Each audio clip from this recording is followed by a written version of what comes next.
Saro sa mga padagos na pigtutungkusan sa syudad ni Naga ang dagos ng mapababa ang kaso nin HIV/AIDS. Alagad base sa indang pinakahuring datos, naglangkaw iningon niya na taon. Katakod kayan, makakaulay ta si Grace Guevara ang pamayo kan Naga City Social Hygiene Clinic. Diyos marahay na hapon po, Ma'am Grace. Maray na hapon man sa imo, Kate, and sa mga paradalan. Yes, Ma'am Grace, kumusta po ngunyan ang kaso kan HIV/AIDS sa Naga City sa primerong 5 bulan kan taon?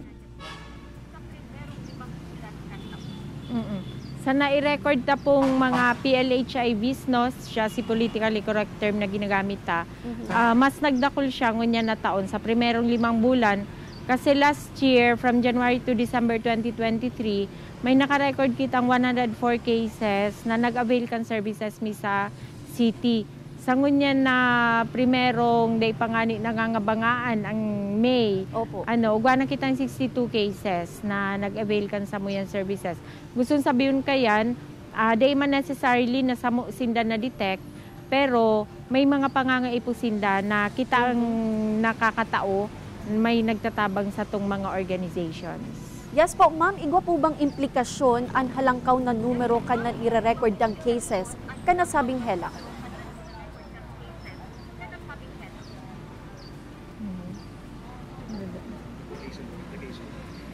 Ang implication kang paglangkaw, oo.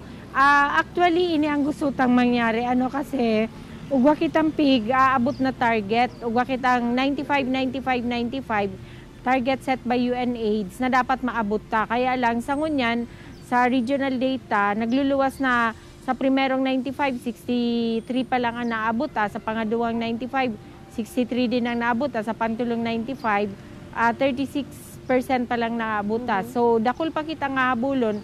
Although, ang paglangkaw kang kaso, maray na indikasyon na luway-luway, nawawara na ang stigma kang HIV kasi kadakol nang nag-a-avail kang sa tuyang testing, tapos si mga pagtabang ta sa inda. Opo. Na tinatabangan din kita kang mga organizations, mga NGOs. Yes po. Sa tuya pong datos, Ma'am Grace, ano po ang edad na pinaka-hoven na positibo sa nasabing helang?